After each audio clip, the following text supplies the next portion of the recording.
Welcome to another episode of the Engaged Parish Podcast. I'm really excited for our discussion today. We have Jamie Baxter, the CEO and founder of Exodus 90. We're going to get into the story of Exodus 90, a little bit of Jamie's background, and where things are going. So with that, Jamie, welcome to the show. Mike, great to be with you. Yeah, thanks for having me. Absolutely. So I'm sure everyone's heard of Exodus 90 at this point, but for those who maybe haven't, could you tell us at a high level what Exodus 90 is all about? Yeah, so at the core, our work is centered upon freedom. So everything for us kind of revolves around this mission of being uncommonly free. And so, what is freedom? That's a loaded term, especially in the United States.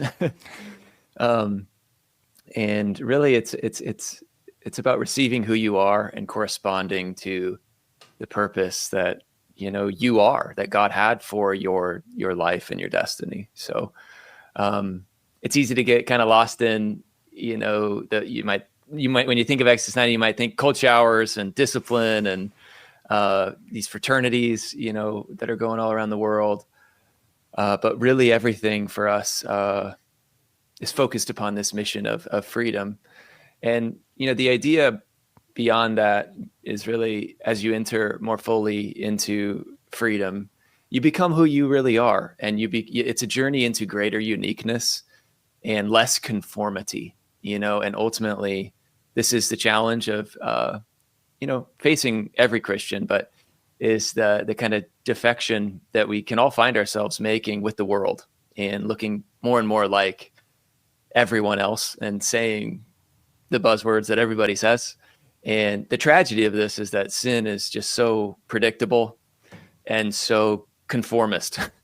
But when we really enter into, the sacramental life of the church and we enter into what's happened to us in Christ, it's a journey into, liberality, and that is so unpredictable. And that's really, for me, what is so exciting about the Exodus journey is how you talk to any one of our guys, they'll say completely different things, about what happens to them.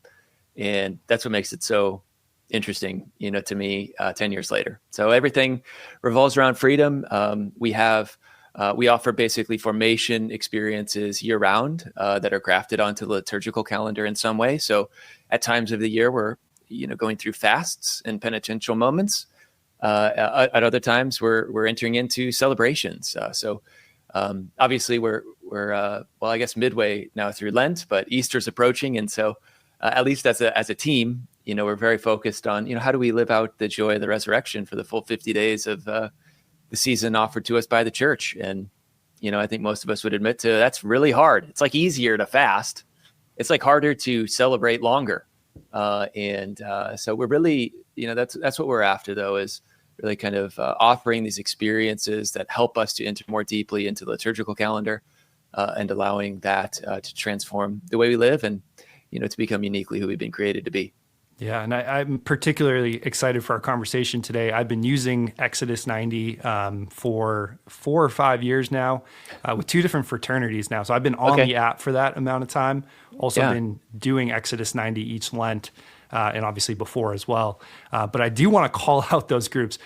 My original fraternity was the Brendan brothers at St. Brendan's in Bellingham, Massachusetts. And that was, Jay, Tim, who else was in that group? I think Mike, Bob. It was a great group of guys. They're still going as well. I've joined a new fraternity that I've been doing the last couple of years, and you're not going to believe the names, but we have Matthew, John, and Luke.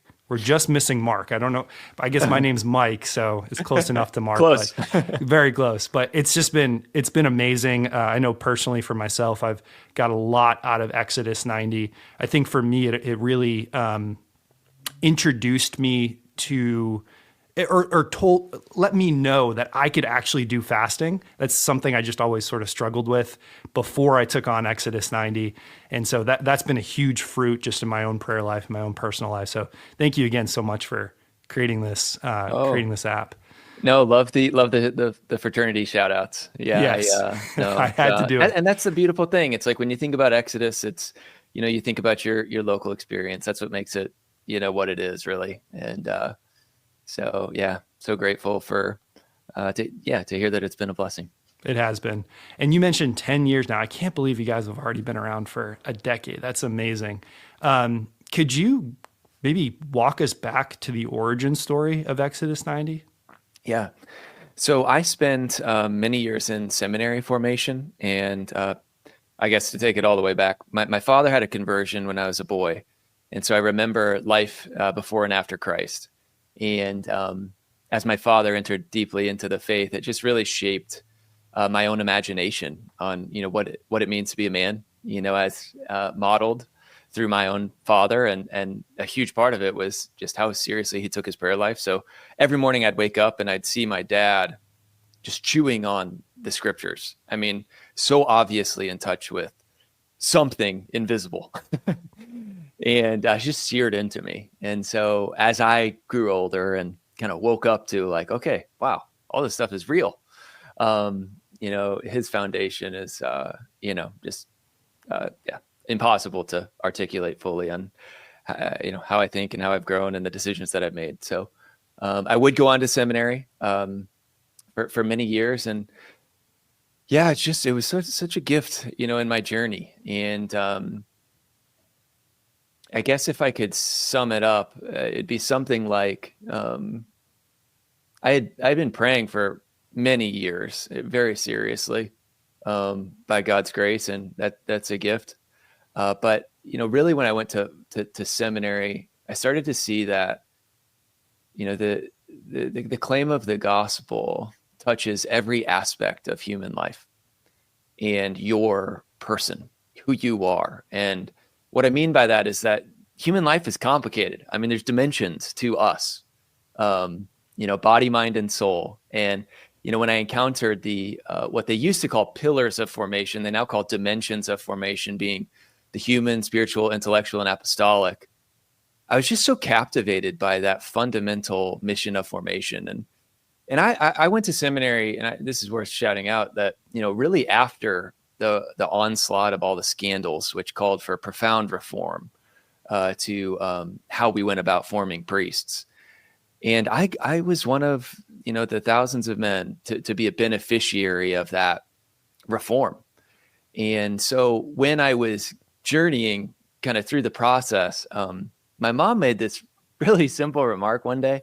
My mom's a hairdresser. So fun fact about me is no one has ever cut my hair apart from my mom. Wow. And so I made a sacred vow to her that until she goes to God, she's the only one to take the shears to my head. She does a good job. Oh, yeah, thanks. Yeah, I did get a haircut pretty recently, actually. So, but yeah, she just mentioned to me one day when I was in the chair, she's like, hey, the stuff you're experiencing is really amazing. I just feel like every Catholic man needs formation. And I was like, huh, okay, that's interesting. I kept my journey on, and eventually I would discern out. And while I was there, I was a part of a fraternity of guys who were just really passionate about men's work. And we had started many different projects for men over the years. But one of them was like the earliest days of these Exodus fraternities. And so, really without those guys and the priests that were involved, never would have, probably become what it has. But I kind of just assembled all of these experiences together basically to, and all of that would kind of be brought to bear on what became, Exodus 90. So, without my dad or without my mom, without those guys, none of this would have happened. But it's just been fundamentally, I guess it's creating this place of formation for men, like you, to connect into, and hopefully, really come to see how, the claim of the gospel, really should transform everything about us, our body, our mind, our soul. And then, come to, equip us to respond generously to wherever, the love of God leads us. And so, that's what it's about. And it's changed a lot over the years. I like to say that Exodus 90 is about 90% different, but, it's really kind of been my approach all along is, hey, let's try things, take risks, get stuff wrong, improve, do better. And we've been at that now for, a decade, which is so humbling, and it's such a gift to still be able to work on it so many years later. Hey listeners, the future of evangelization is here. Join us for the Engaged Virtual Summit presented by eCatholic, a watershed event in the Jubilee Year of Hope. Learn from top Catholic leaders, gain practical strategies, and discover tools to grow your ministry. Happening October 21st and 22nd.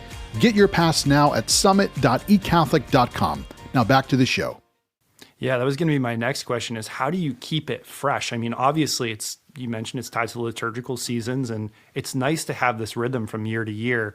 But especially us modern humans, our attention spans, we need this new stimulation, if you will, which isn't great. But how do you keep the content fresh to keep men coming back year after year? Yeah, so many years ago, we committed to just actually creating new material every day of the year. So no Exodus is the same anymore. That wasn't true in the beginning. We were kind of basically running pretty much the same or similar programs year after year. But a couple of years ago, and part of it was like I was in it. I was like, hey, I can't read this again. It's like give me something new. So it's partly just a commitment to trying new things out. All the teaching around like how to approach the ascetic journey is, I think so much better. And if I can say it, so much more mature too. It took years to just kind of like try it out and journey through it. Like, we can do this better and this better. And obviously asceticism is, it's a part of discipleship, but it's a means to an end. And that end is always love. And so, I think we've done a really good job of, steering away from kind of what I call just like secular discipline culture, which has elements to affirm, but is so far from how we look at our mission at Exodus. And so we've just done a good job of really reframing and building up the teaching around how to pray, how to begin to practice discipline, how to be, authentic in fraternity, how to open yourself up well, to others, which is fundamental to the Christian, experience. So I just think that in addition to the material being new, our teaching around it has developed a lot over time.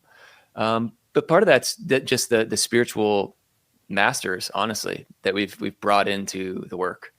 People like Father Boniface Hicks, is someone that I had read and looked up to for years, and to be able to be working basically side by side him with Exodus now is just something really beautiful, and many others behind the scenes, some of whom are anonymous even.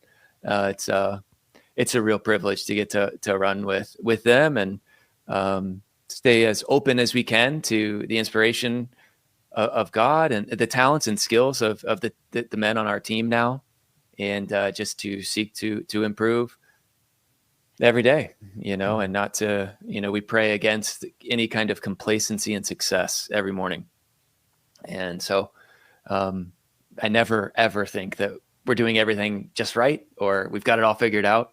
And I'm just very open to evolving with God's help and experts we trust, the work that we're doing to better serve the men that are called to come into Exodus. And you mentioned, it seems like recently there's been this focus on discipline, even just in the secular culture. Stoicism, maybe, if you will, without sort of any religious underpinnings.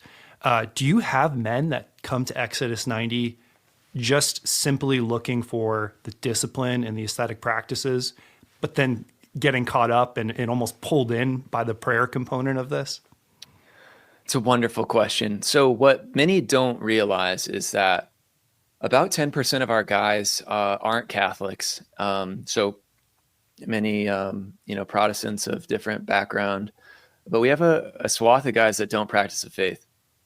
And so it's very not, sometimes I hear people talk about us and they're like, oh, it's like for guys that are really intentionally practicing the faith, and it's just not the lived experience.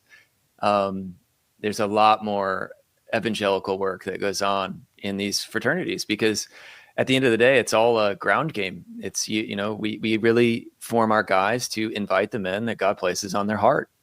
Whether or not they practice the faith, whether or not they have it all together, things are great. And so, yeah, we reach a lot of guys in a lot of different places, in the spiritual journey and the human journey.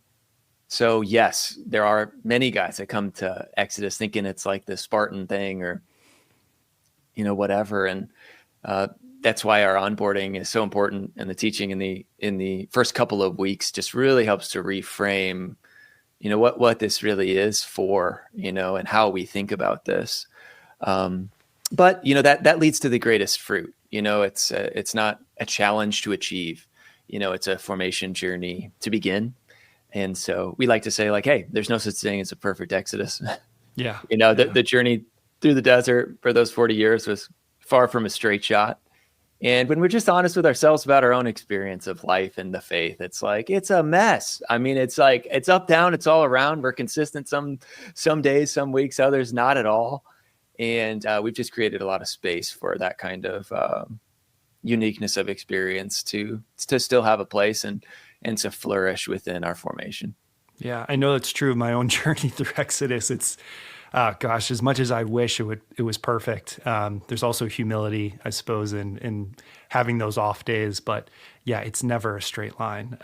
Typically, it's a couple of weeks in, it's fallen off a cliff, and having to have the fraternity of guys get me back and also get them back on the straight and narrow. So you're absolutely right, and you start to see it. It's also sort of the ebbs and flows of life, but always having that grounding back to fraternity and prayer and our faith as that solid ground helps us get back on the right track when we do have those off times in our spiritual journey.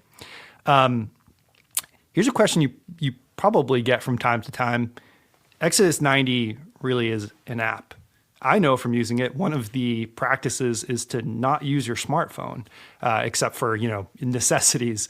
How have you guys reconciled the two of those, what seems at first to be contradictory ideas?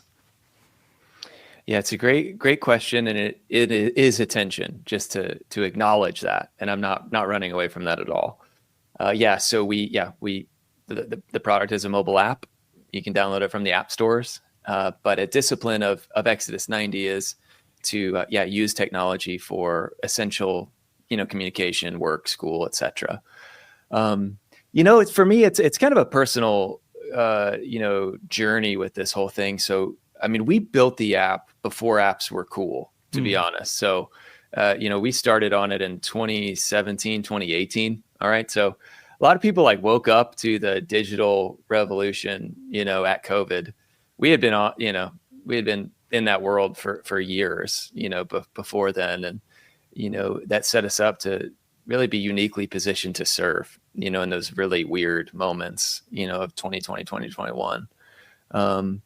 But for me, all those decisions were ones that I made personally, through a lot of prayer and just listening to our guys. I mean, we used to sell traditional print resources, but we always offered digital variants. And I was always so surprised by the demand on digital and the lack of interest in physical.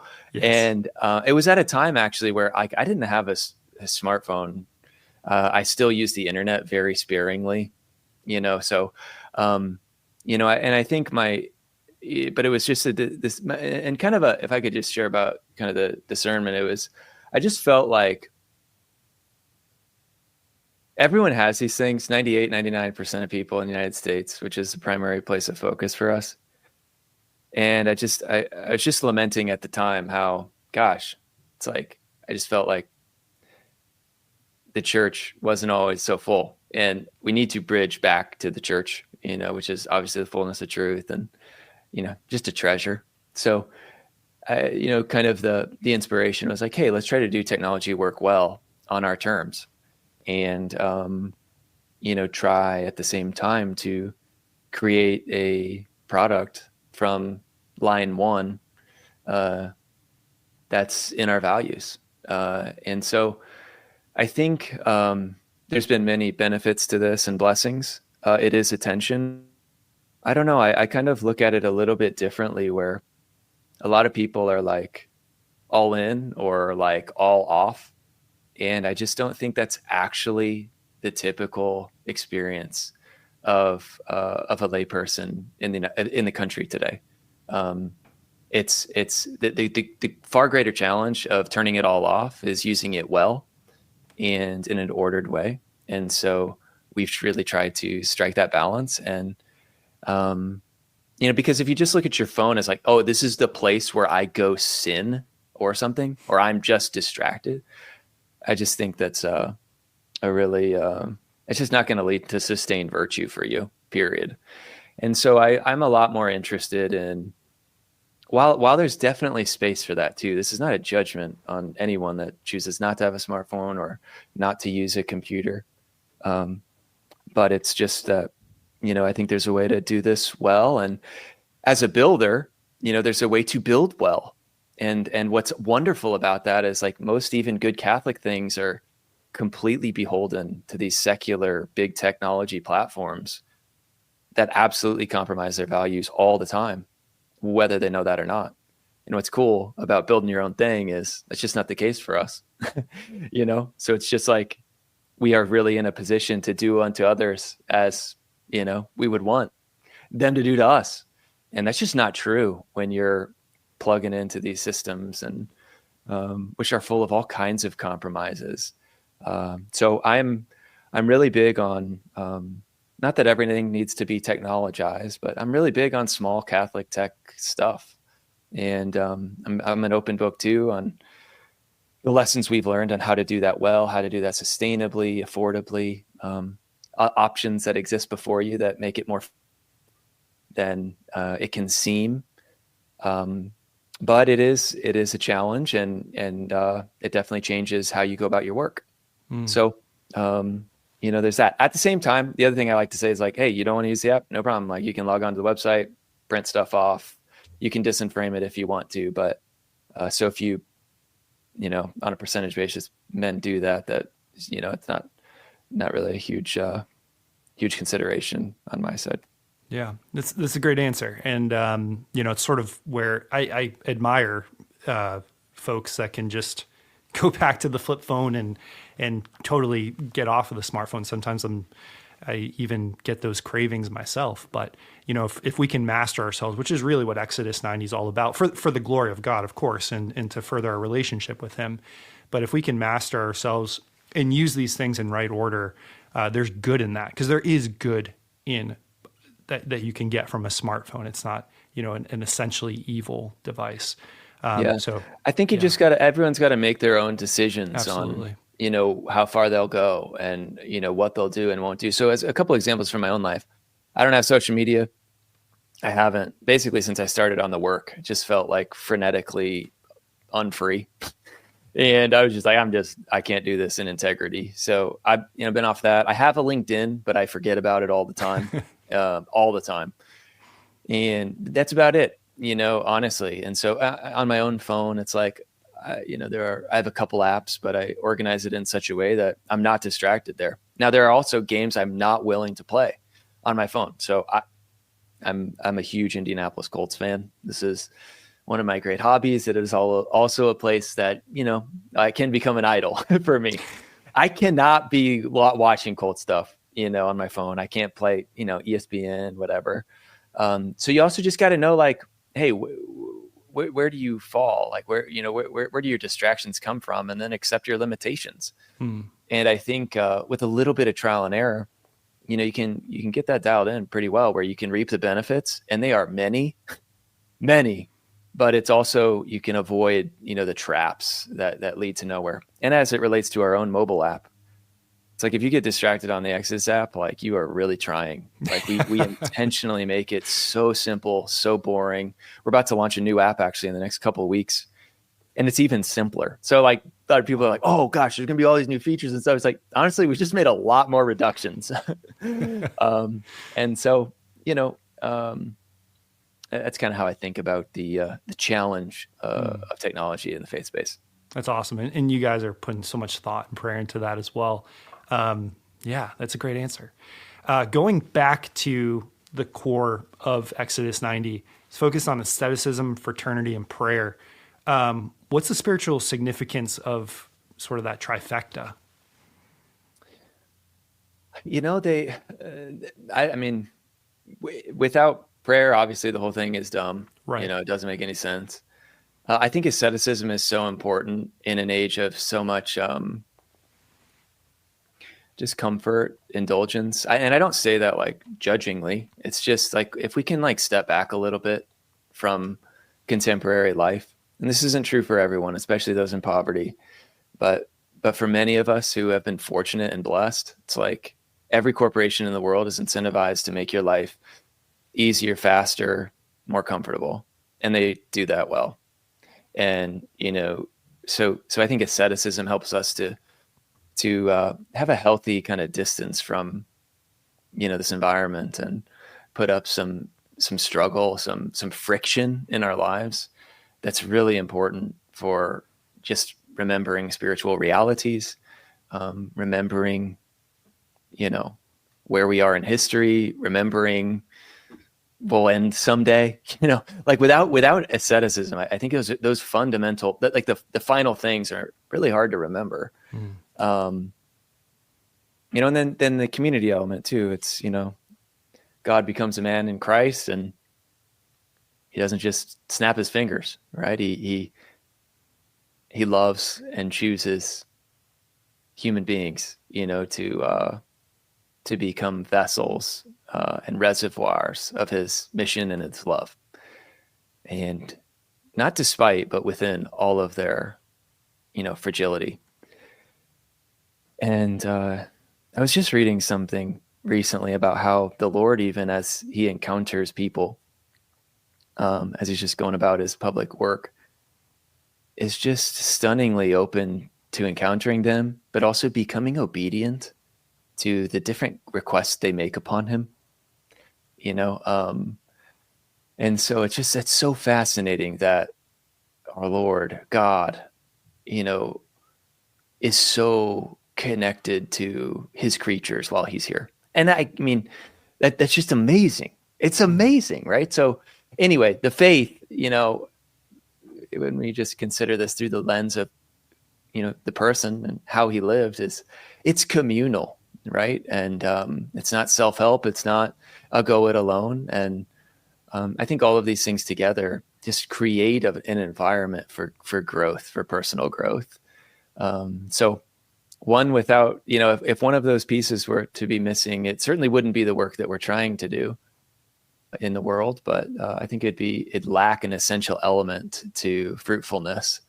If you were to take out any of the elements, like there's just no way, this becomes what it's became, Yeah. All of it matters. Now, at the same time, there's a lot of friction in our stuff, right? I mean, formation's not easy. Like it is easier to just float. It's easier to coast short term, even if that results in all kinds of, unhappiness. And the ascetic journey itself it's full of friction. You're putting challenges in your life, to overcome.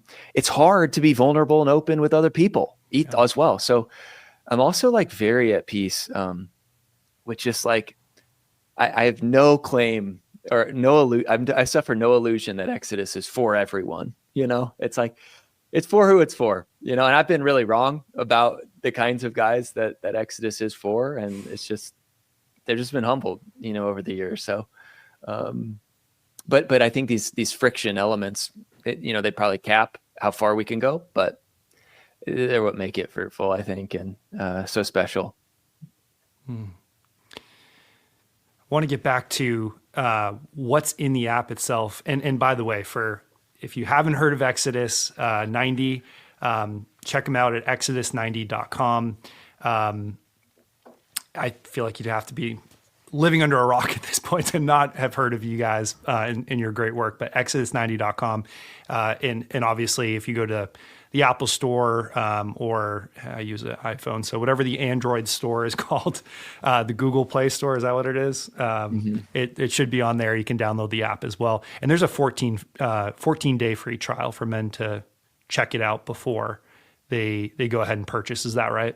That's correct. Yeah, 14 days free trial, and then it's $90 a year. So we offer one subscription, but we have something that we call an apostolate promise. So anyone in need, from a financial standpoint, we support. So just let us know if that's your case. We'll be happy to sponsor you. So, but yeah, really the app is super simple, and we just try to frame the elements we've talked about here, but.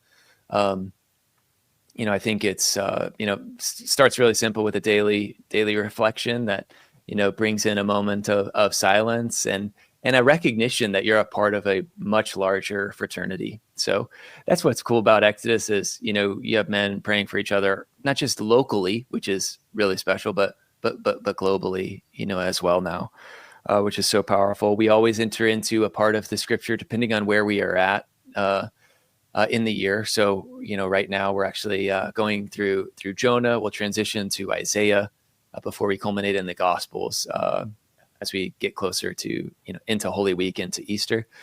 During Easter this year, we're reading from the book of Deuteronomy. So just as in Deuteronomy, Moses kind of offers represents the commandments, offers the teaching for how to live in the promised land, which anticipated, Pentecost. We're doing the same thing, just kind of as we enter into the promised land of the Easter season. How do we live well? How do we continue to make progress that we've gained? I mean, so many people, as you reflect, like Lent's fun, it's great, it's meaningful, and then you go into what should be the height of the year, and it's like really depressing. It's like, what was that for? And so really for almost 5 years now, we've just been obsessed with, what is Easter for? Like, how do we do this really well? So that both serves as a bridge for guys after the intensity of Exodus 90 or a Lent challenge. But it's also, we have a lot of guys actually that join up for Easter. And they're like, gosh, this stuff is so fun. And because it's all about kind of building local community, festivity, leisure. So Joseph Pieper is going to be our book study, through the Easter season this year to support the other work. So anyway, that's kind of the essential kind of daily scripture. It's, and reflection. It's typically 5 to 15 minutes, just depends on the day. Then there's a kind of what we call a disciplines experience, which is basically, when you join up, you commit to, a challenging way of life. So this is the feature set that we're working on the most, and I'm most excited about for the future. So there will absolutely be within the, I don't know, I don't want to give a timeline in the future, but just being able to personalize your plan to life. I just as a personal story, I love our challenges, and all this stuff is like come from my own experience too, and like my own needs. But, I was just like in a real rut a couple of years ago, and I was just like, man, I showed up to a mentor of mine, and he's like, well, show me what your plan of life is. And I'm like, I don't have a plan of life right now. And he's like, well, that's dumb, and it's like, well, let's start. And, he did a couple of things in my schedule. Like, I needed to pray more, and I was praying, and then I had to work less, and I was working, and all these things. And it began this multi-year journey into building and constantly updating a plan of life, which I keep on my computer and my car and my at home as well. And, what is a plan of life? It just seeks to bring some stability and kind of order to the day. Not in a way that like takes you from the present, because obviously our Lord has different plans for our days sometimes, especially in the world. So this is a place we're really going, is basically creating, building out our kind of disciplines and plan of life experience where you can take on our challenges, absolutely, but also kind of adapt the platform to your needs, where you are, the virtues and you're focused on, the vices you're focused on, and supporting you how we can there. So that's kind of the second key feature. And the last one is just community. So we have a really simple chat feature, which will be very much improved in our next app. But yeah, just in a privacy centered way. We don't monetize user data in any way at all. There's some ways to say that where it's not really true, and it's actually not true for us. And we've just made just a conscious efforts that, hey, these fraternities are about real life. I mean, guys are in high highs and in low lows and in suffering and trauma and death, and all kinds of things happen in these groups. And we just want the application to be a place out of your normal feeds, many of which are compromised, to just like have a sacred space for you, you know, in your group. So that's kind of how we think about it. Mm.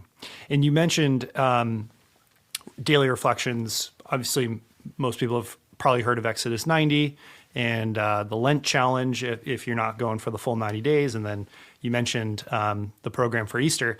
What else goes on throughout the year for men to take part in? Yeah, so every day of the year, we offer personal formation for men, you know, that's trying to bring together these dimensions of our lives and helping us to conform to Christ. So it depends on the time of the year. So this summer, we're running a whole thing on Christian kings, and, you know, and we're reading 1 Samuel. So, you know, the kings are of ages past are just these wonderful examples for laymen for how to be in the world, doing and accomplishing much and still being grafted onto the vine. So, you know, so it just depends. I mean, we got something running you know, every day to support, you know, your personal formation. So, you know, it's obviously Advent, and we have a challenge in the fall called St. Michael's Lent that enters into an old Franciscan tradition, which was largely forgotten before we kind of dusted it off a little bit. And that's become a huge thing, you know, around here, which has been really exciting. So basically we always got something, and, you know, again, just trying to support your daily personal formation growth. Yeah. And for men that are listening that want to dive in, depending on when you're listening, the Easter 50 challenge starts April 20th and Kings of Summer starts June 9th for this year, which we're in 2025. Maybe we're past 2025, depending on when you're listening to this. But if you're listening to it when it releases, April 20th for the Easter 50 challenge, and Kings of Summer is June 9th. You also have a new podcast, Desert Fathers in a Year. Can you tell us a little bit about that? And also, I watched a few episodes. I'd never heard of Bishop Erik Varden before, but he seems pretty amazing. When I saw Cistercian, I was like, okay, probably aesthetic practices going on with him. Yeah. He's from Norway. Tell us a little bit about Bishop Varden and in this new podcast you have going on. And by the way, this is completely free, right? Like you guys put these episodes on YouTube. Yep. Yeah. So no, that whole project has been such a gift. Bishop Varden is a wonderful man. Published many very powerful books. He was his conversion story was powerful, but he became a Cistercian monk after his studies at Cambridge in England. He'd become the abbot of his monastery before 2019, when Pope Francis asked him to become the bishop of Trondheim in Norway. And he, I don't know the full history here, but he is a Norwegian, and it's the first time in like a long time that a Norwegian is the bishop of the local church there. And, you know, he's someone that is becoming more well-known. And I think that that's, but I would say, like, there are a lot of people who know him, been reading him and his blog for years. He has a profundity to him that's so powerful. You know, his gift, he's so profoundly gifted, but, you know, part of it is just his context in Norway. I mean, secularism has run its course there, right? So a lot of the kind of the struggles and the battles, you know, that we see in Europe and a semblance of here in the United States, they're like 20, 30 years ahead in Norway. And so what's so interesting about that is, he was telling me recently that he can just share basic stories from the Gospels, and people are like, wow, I've never heard that before. And like, that's crazy to us, right? Because these are just embedded in our experience. And I'd say part of the challenge of evangelization here is dusting off the baggage, you know, wherever it's coming from, to these stories, and just how powerful Christ is, how beautiful his church is, properly understood, you know, as his mystical body, made up of, you know, fragile members like you and me. But, you know, he's just in a different context. And so he has this way of presenting the faith, which is just so beautiful, so profound, so simple. And I would say almost like unthreateningly, where he's just presenting these truths in simplicity, in humility, And it is so beautiful and it resonates so much. So, he's a great gift to the church. And, we had looked up to him for many years, and, he knew what we were up to. He runs into Exodus fraternities all the time. And so with us began kind of this discernment of, a project to do together. I'm amazed that he makes as much time for it as he has. And, it started as a small thing, and then EWTN got involved and Hallow got involved, and we're like, all right, let's just give this a run.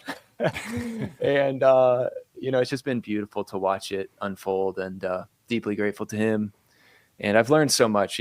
What's so beautiful about it is I receive his manuscripts in advance, and I just really try to internalize them. And of course, the subject is the Desert Fathers, and the Desert Fathers and mothers of the early church, 3rd, 4th, and 5th centuries are, they're so close to Christ. I mean, they're as close to Christ as we are to the 1800s, which doesn't feel very far off to us. And, in the wisdom of the desert, there are such practical and illuminating truths that they discovered about the human condition. And so, you open them up and it's so simple. There's not nearly as many references to Jesus as you would think, but it's just these men and women who were called by God to seek perfection in the desert. And it's so interesting too, from a historical perspective, because this was the time that the faith, after hundreds of years of persecution and martyrdom, was becoming legal, after the influence of Constantine and his conversion. And so it's just so interesting historically that as the faith begins to have a kind of place in the world, thousands of men and women sought a kind of voluntary martyrdom and pursuit of perfection in the desert. So it's been such a gift to receive Bishop's teachings, to try to apply them to our lives and share them, with the world. The desert is a treasure trove, has so much to offer our time. I think, the Desert Fathers are a remedy for stoicism, which elements of truth, but I think leads you on a path to profound self-destruction and profound self-reliance, which is the inversion of growing and maturing in Christianity, which is to ultimately realize, your dependence on the Father, for everything, right? So elements that seem similar, but like at the essential are inverted from one another. So yeah, we're really hopeful, and we'll continue this, throughout 2025. It's a weekly podcast. Bishop's teachings come live on Tuesdays. There's a roundtable discussion that I'm a part of with a couple guys on our team that's kind of seeking to apply those teachings to our lives as we can, as hopefully a bit of a model for what we hope the series to be, which is not just just an intellectual pursuit or just a spiritual pursuit, but really something that transforms our minds, hearts, and the way we live. And it's been beautiful to see how it's taken. We've never done a podcast before, and somehow it's all come together. Desert Fathers, if you just search that, Desert Fathers Exodus 90, I'm sure it'll come up on YouTube or Google. And then also desertfathers.com, I believe, is a direct URL if you want to go check out the website. I should have asked this at the beginning. I do want to touch on what parishes can do to get involved with Exodus 90 and some of the fruit that parishes have seen. But before I do, I should have asked this at the beginning. Why the focus on men? And have you guys ever thought of a women's app? I know you've been asked this before, but curious if anything's evolved. That's where we've been focused for 10 years. And I think I've changed my mind on so many things over time that I don't have quite as firm of a line in the sand. I just think that we can be doing the work that we are doing. So, as proud as I am of where we've come from, there's always a gap between where you are and where you want to be and feel called to be.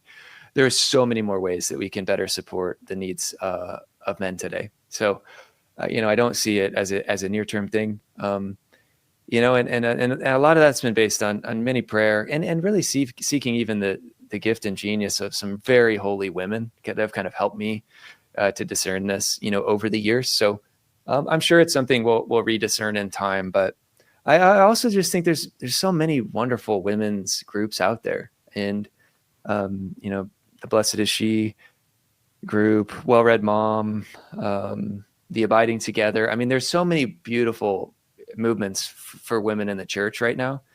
And I do have a bit of a protection that I feel in my heart towards the guys. It's like, there are so few sacred spaces left for men today, in the culture, but even in the church. And I want to protect that, and there's a lot of the draw that guys just need a place where they can just be so forthright about the challenges of manhood now. Women need those places for them too. So it's not a competitive thing. A good man is not threatened by a strong woman, and the vice versa, right? I mean, a man up to his potential is the desire of every woman, every whole woman anyway. So, that's kind of how I kind of look at it within that vision of John Paul II and complementarity. So it's not to say that it's just for the men. I mean, the formation is in freedom, and freedom is for love. So, if we're not growing in greater love for our spouse and our children, serving the needs of our local communities through the work that we're doing, then it's all in vain. And so I do like to think that even though it's men's work, it's, having a broader influence and the influence of the actual men in our experiences. So, that's kind of why the focus on men, and that's where we'll stay for the indefinite future. Well said. And you hinted at this, but yeah, there also just seems to be this natural tendency for women to, well, you mentioned there's a lot of great programs out there for women, but women tend to naturally do some of this anyways when it comes to the community aspect. Men not so naturally. And so the what you guys have sort of set up on the fraternity aspect for men, I know for me has been quite powerful, but you're right, that did seem like it was lacking for quite a while. So totally makes sense. And thank you for that honest answer. I do want to touch on, we have many, many parishes, of course, listen to this podcast, being the Engaged Parish Podcast. Are there any ways for parishes to get involved, promote fraternities at that level? And also, do you have some stories of fruit that parishes have seen from men taking on Exodus 90? Yeah. So it's a great question. And I'd say our journey into parish life has been somewhat uncommon. And so maybe I'll just share a little bit about that. And this is something that's evolving over time, and certainly right now. But yeah, when I started on everything about 10 years ago, at the time it was, there's a bishop friend and mentor and spiritual father to me who really encouraged me to kind of venture out and at the time, 10 years ago, everything flowed top down, diocese, parish, priest, people. And he just had this instinct, like, there's a different way to do this. And I loved it so much because, I don't want to identify myself as an entrepreneur. I mean, there's a lot more to me than that, but I like the chaos of like, all right, figure it out from zero, and so that resonated with me a lot. And the other thing about it that I love too was, when things are top down, it's hard to know how well it's really corresponding to reality, which is to say how fruitful it really is, or is it just kind of held up kind of by these structures that exist. What's cool about going straight to people is if your thing's not helpful, they will tell you, and they won't tell, and they won't share it. And at the end of the day, the reason why, in part why Exodus has grown to be what it is, by and large, our stuff fulfills the promise that we make. And that promise is, hey, in formation, you'll become who you are. And when that happens, you can't help but tell your friends. So like, that's why we grow. It's not that we started big. I literally started from nothing. It's that it's been fruitful. And when that happens, you share it. And we have been growing that way ever since. Now, about half of our groups today are in parish settings, but it's not because I go and talk to these pastors or staff at the parishes at all. It's because guys in their parish have some experience and they just want to share that with other guys in their local church. And so it's been really cool though, because that's brought us into thousands of parishes in the United States. And so finally, okay, this is one of the things I changed my mind on, and there are many. it's like, okay, fine. We can start to support the parish better than we have up to this point. So there's a lot of technology work that we're going to do around this over the coming years, because right now it's really built for persons who, again, share it with their local groups, guys in their area. But we have honestly, probably 5 parishes and a bit of a parish pilot with us. And we've learned a lot, and those are parishes where they've got, 50 to 100 guys plus in Exodus fraternities. So I just kind of wanted to wait until I saw that happening before I was like, okay, we can more intentionally support the parish. But, so, if that's something that any of your listeners would be interested in, I'm sure we'll build out that program, over the coming years. And, at the same time, the other thing we've done is we play the ground game well. So it's like, we just make it so easy to share our stuff. You can get flyers and stickers and banners and stuff and just make a mess.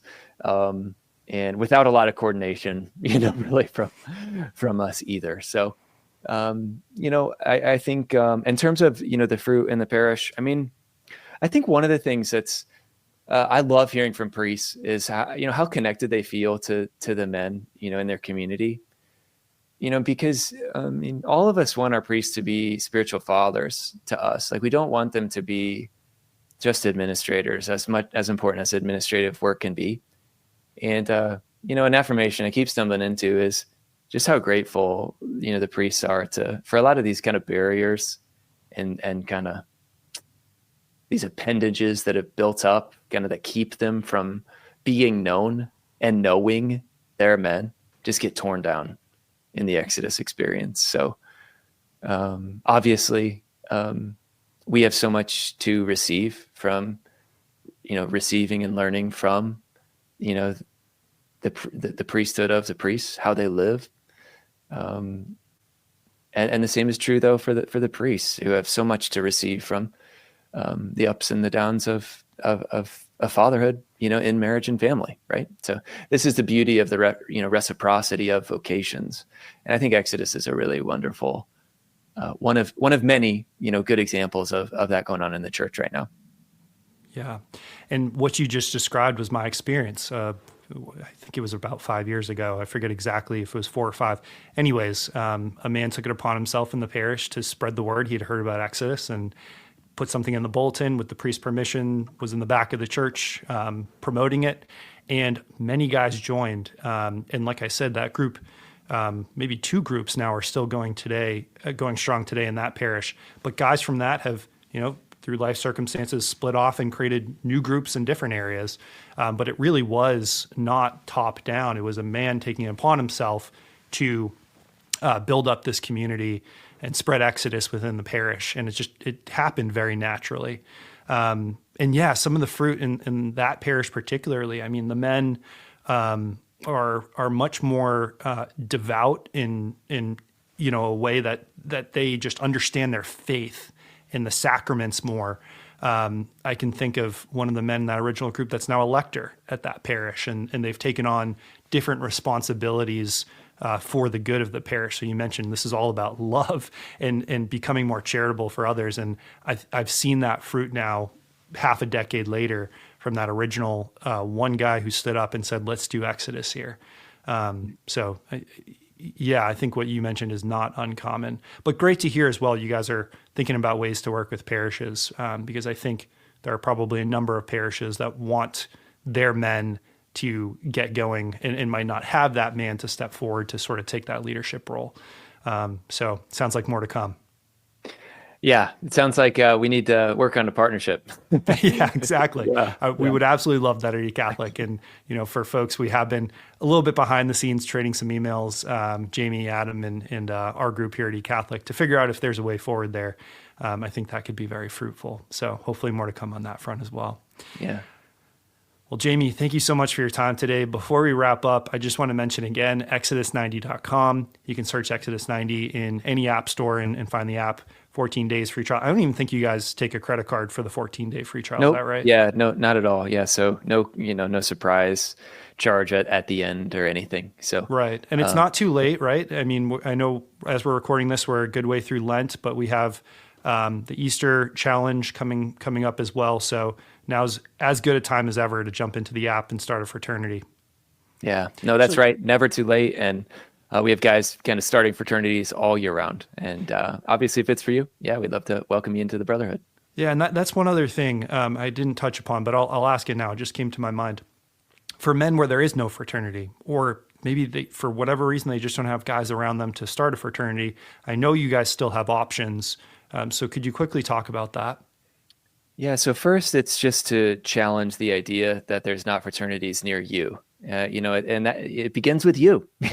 It's kind of how we think about it. I mean, there's just nothing that can replace our incarnational value as Catholics. In person's the best, and that's I think where these groups are most powerful. So the first step is just to really consider like who might that guy be, and not be afraid to. I mean, you do have to take a risk, right? I mean, so one of the things we talk about is, I mean, inviting men into fraternity is, and you do get no's. I get no's for sure. But I have been so surprised over the years by the kinds of guys who have said yes. And I emphasize this so much because so many people today in general, but I think this is especially true for men, are so lonely. And we might have some buddies we can drink beer with, and there's nothing wrong with that, and watch sports, nothing wrong with that. We are craving to be known, and we are craving to have brothers, who can remind us, when we're faltering, can challenge us when we're erring, can encourage us when we're suffering. We crave to be known in the loneliness of modern culture. So my encouragement to you is just to challenge the idea that there's not a fraternity. With all that said, you can find, just search your, basically upload your location, and we'll connect you to communities where there's which is an address near you within 10 or 25 miles of many Exodus fraternities, typically at parishes, not always though. And in addition to that, if you can't find even in a community near you, perhaps in a very rural area, you can, hop on and start to kind of get formed into the next remote group forming on the app. And those form around meeting availability.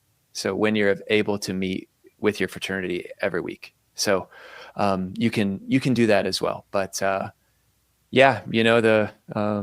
Esalen talks about this. Anthony Esalen says, a soldier alone is not a soldier.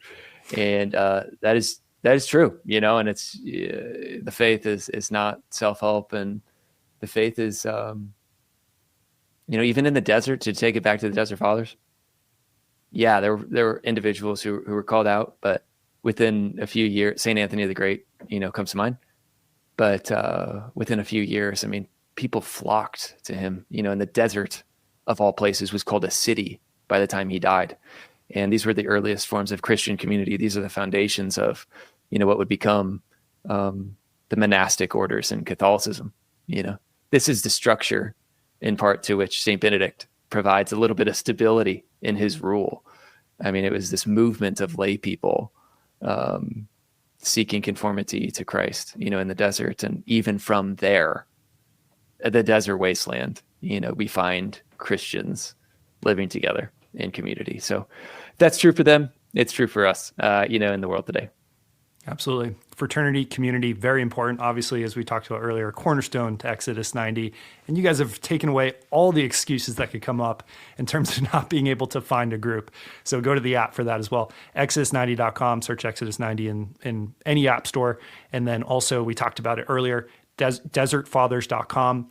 The new podcast, you don't have to be on the app or subscribe to anything to access that.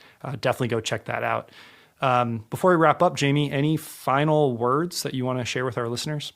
Hey, just thank you. Yeah, so much for the opportunity here, Mike. It's been a blessing. I really appreciate your humble questions. I love sharing about what we do, but even cooler than that is just to hear how it's blessed you, in your own journey. So that's why we do what we do. That's what keeps me going. And you're always whenever I meet men like you, it's a symbol like, hey, there's other guys out there now that I need to take a step towards serving. So anyway, thank you for sharing your story with me, which is a gift. You're very welcome. Thank you for being here today. God bless. Thanks.